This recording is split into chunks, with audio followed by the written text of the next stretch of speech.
Now I want to bring in Congressman Ritchie Torres of New York, who just returned from Israel. We are going to talk about that in a moment, but as I said, you are from New York. You are in New York.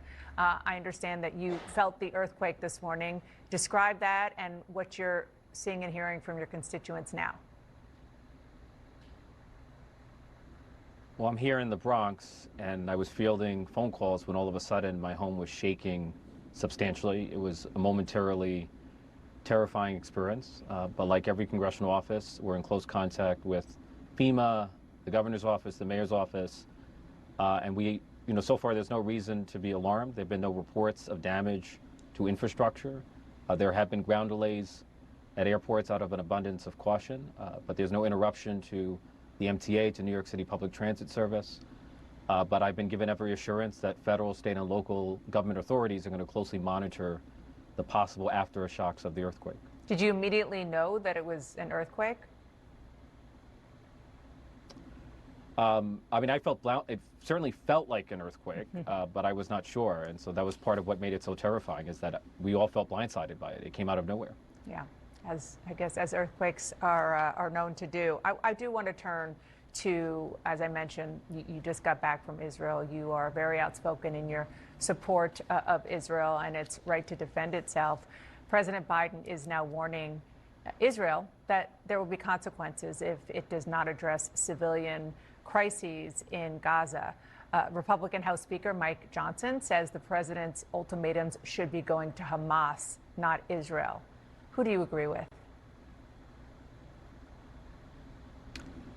Well, I think we should be crystal clear. The Republicans have been in charge of the House since October 7th and have fundamentally failed to pass a bipartisan bill that provides aid to Israel. The Republicans refused to bring to the floor a national security supplemental that would provide aid to all of our allies, Taiwan, Israel, and Ukraine.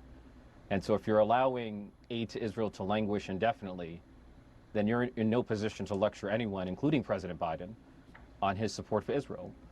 You know, I share the view that every conceivable effort must be made to minimize Palestinian casualties, to maximize humanitarian aid to Palestinians in distress. But at the same time, any attempt to fundamentally undermine the U.S.-Israel relationship will ultimately benefit Hamas, which had perpetrated the deadliest massacre of Jews since the Holocaust, a fact that the world seems to have forgotten. Congressman, you heard, I'm sure, that President Biden, according to the White House, told Prime Minister Netanyahu an immediate ceasefire is essential to stabilize and improve humanitarian assistance in the situation there. Do you think that, in your words, is something that is helpful to Hamas? Do you disagree with the president on that? Well, there was a temporary humanitarian ceasefire on the table, and Israel accepted it, and Hamas rejected it. So Hamas has been the greatest stumbling block to a humanitarian ceasefire. And so Israel has been cooperative. It sounds like President Biden might want to go further than that if he's calling on the prime minister to have an immediate ceasefire. That sounds like stronger language and a stronger or a different policy stance than we've seen in the past, when, of course, it has been very much tied to hostages. Do you not see it that way? Look, for me, the end goal of removing Hamas from power must be non-negotiable, right? The means by which it is done can be negotiable. It can be the subject of debate between the United States and Israel.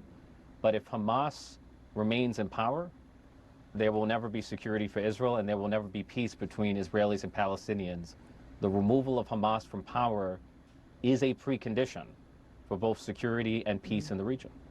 Okay, so there's that question about ceasefire and ending the conflict that's going on right now.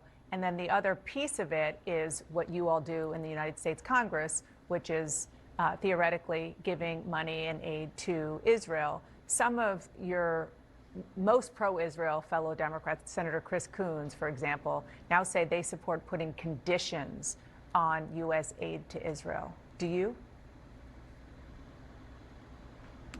I respectfully disagree. I feel like we should remain fundamentally supportive of the U.S.-Israel relationship, which is in the interest of the United States. Israel's our greatest ally in the Middle East, and people should keep in mind, Israel did not start the war. The war was imposed upon Israel by the barbarism and terrorism of Hamas, which must be removed from power. If Hamas remains in power, it will regroup, rearm, and launch even deadlier terror attacks than the atrocities of October 7th. Hamas has publicly said that it's intent on repeating October 7th, and we ignore that threat at our own peril.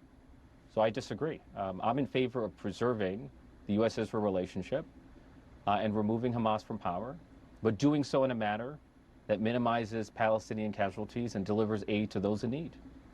Okay, Congressman, we're going to have to leave it there. Thank you so much for coming on. I appreciate it. Absolutely. And more ahead on today's top story.